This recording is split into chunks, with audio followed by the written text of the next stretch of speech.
Hey guys, Erskine here, and we're gonna be taking a look at Dominions 3. This will be a one-off, and I have to tell you, the reason I haven't recorded much lately is because I got this game, and there's a whole lot to it. So we're gonna click on Create a New Game. We're just gonna run through how to do it.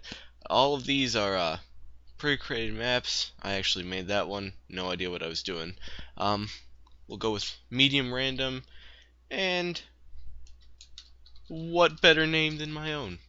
Probably any other name, but you know, you know, I I'm not that creative.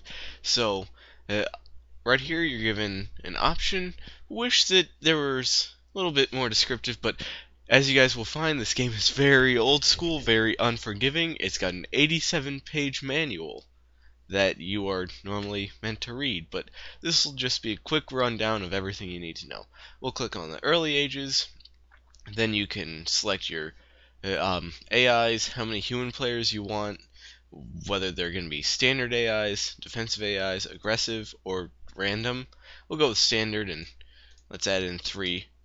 And here, clicking here under the human, is where we will choose our nation. So you've got a whole bunch of these. Some of them disappear, and some of them change into different things as you go through the different eras. But probably one of my favorite ones will be Niflheim, or Niflheim, however you choose to pronounce that. And yeah, yes, however you choose to pronounce that. I ran out of things to say. Let's press OK. So here it'll give you a rundown of what you just chose, because you're supposed to choose blind. I don't know how that works, but hey, it's old school. So our race is cold resistant, needs lots of supplies, so that means that they can starve real easy. That's not such a good thing. And prefers a cold scale of +3. That's the coldest it can get. We've got Nifl giants and giant infantry. Magic, there are a bunch of different magic paths. I think there are 8.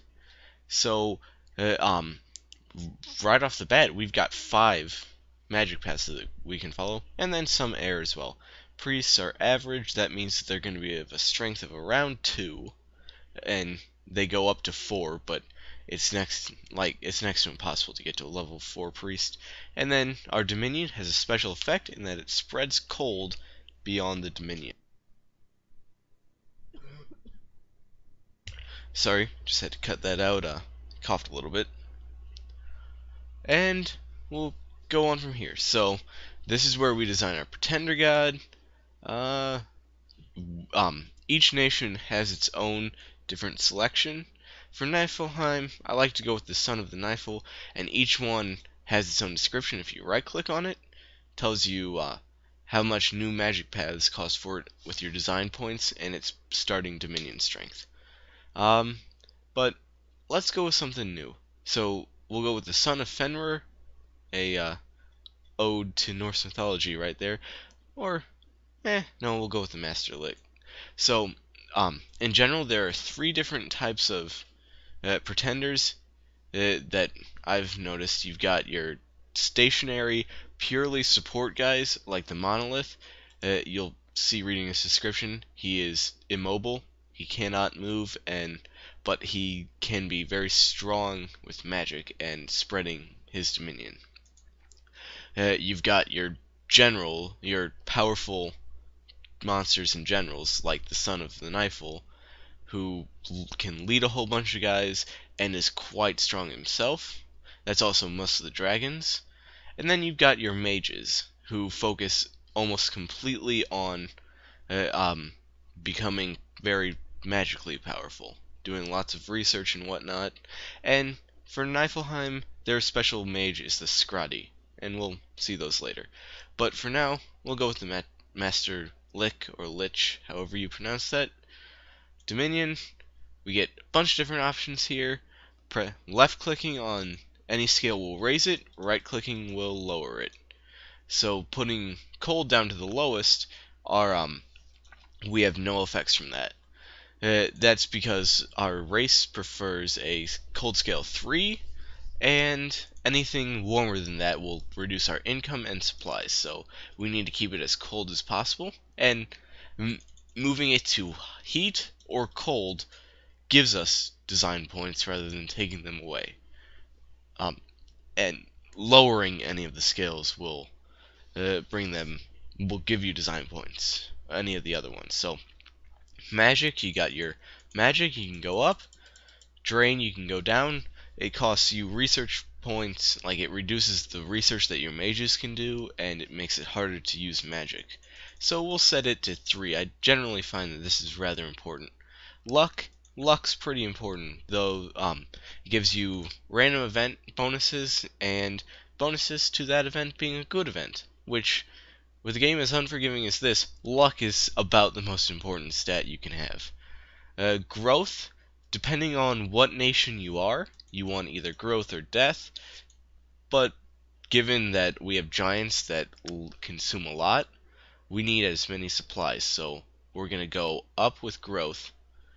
Now, giants cost a lot of gold and a lot of resources, but more gold than resources proportionally. So, order increases income but reduces random events, productivity increases resources, and a little bit of income.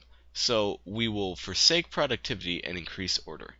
Right here, tucked off to the side, took me a while to figure this one out.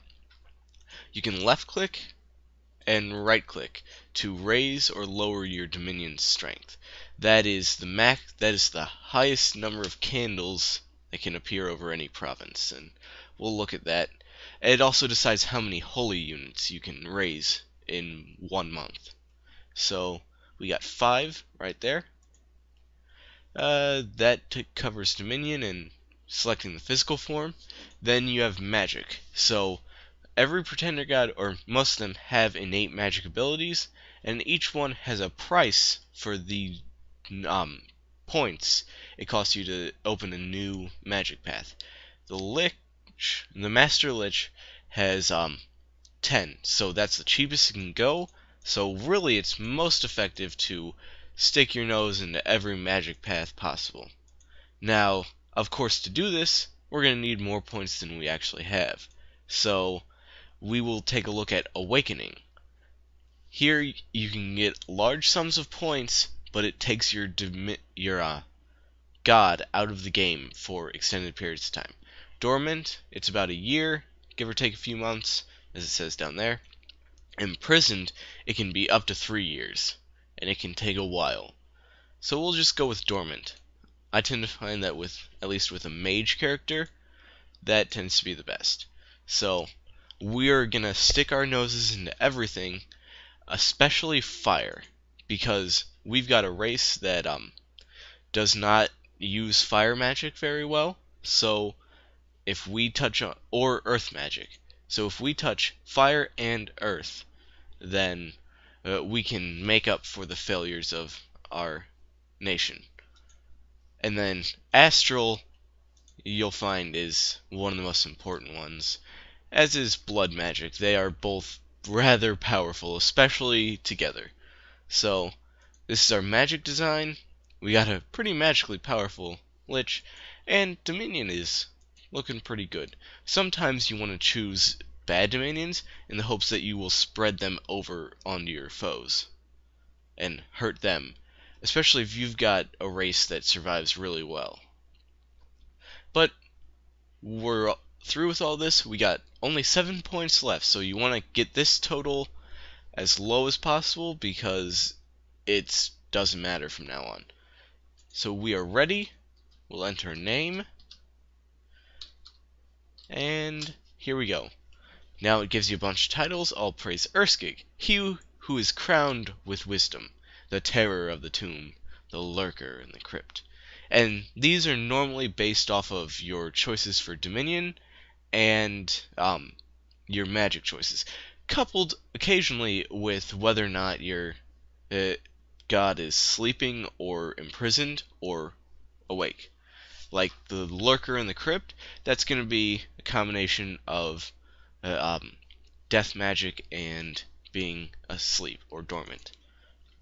Here we make any final changes. You can change the number of starting provinces, but that's no fun. because then you make too much money at the beginning, or at least in my opinion.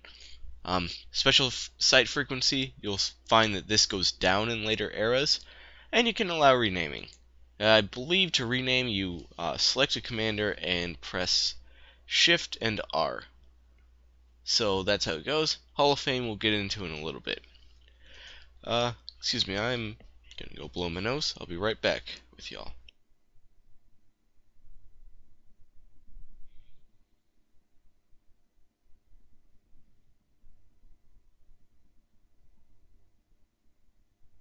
Okay, I'm back and we are dividing the world. See these two little heads here? I like to call this one Boris, and this guy's Maurice. Boris likes to find neighbors, but you see, Maurice draws the borders. He draws the stuff. Boris just doesn't care. He's just generally a pretty cool guy. So now we've got our world map. So we've got a lot of places here, and apparently a mountain in the middle of a lake. That makes sense. But oh, and another one here. But somewhere scattered out and about here are three other pretender gods. All of us want to become the Pantracator, I think it's what they call it, who is the god of all the celestial spheres. But of course we're going to make Urskig the god of all the celestial spheres. So, how do we do that? We'll take a look at it. So I guess we should start with the different types of terrain. So we got a swamp up here, low income, and it hinders movement. They also tend to have rather low resources. Forests, they tend to have high resources, not quite as high income, but they also hinder movement. Wastelands, which sadly enough, Niflheim is a wasteland, as we can see from there. So they have very low income and generally not too many resources, so not the best. Then we got our different hexes that border mountains. They have their income lowered for that province, and their resources are boosted massively. Then we got farmland, which is high income and low resources. Now, resources and income are all greatly increased by administration when you build a fortification. Generally, it costs around 1,000 gold pieces, and it's pretty hard to get. But if you can build, say there was a mountain along here, you had a mountain and farmland, which increases income but lowers resources, then you could have a very, very lucrative province right there. Next are the sea hexes, or sea provinces. They are they're where the ocean people are, I guess. I don't know. They really they have lower income and higher, or they have higher income and lower resources in my experience. Now, clicking on a tile that or a province that we own, we can see everything that's located here. So here will be listed the buildings, the fortification, laboratory, temple, and then any magic sites which we can find there. So here we can find our fortification, laboratory, temple, and then the magic site Niflheim in Niflheim. So some magic sites affect the Dominion. Some of them enable the recruitment of different things. Others, excuse me for one second. Others produce magic gems. So I will be right back.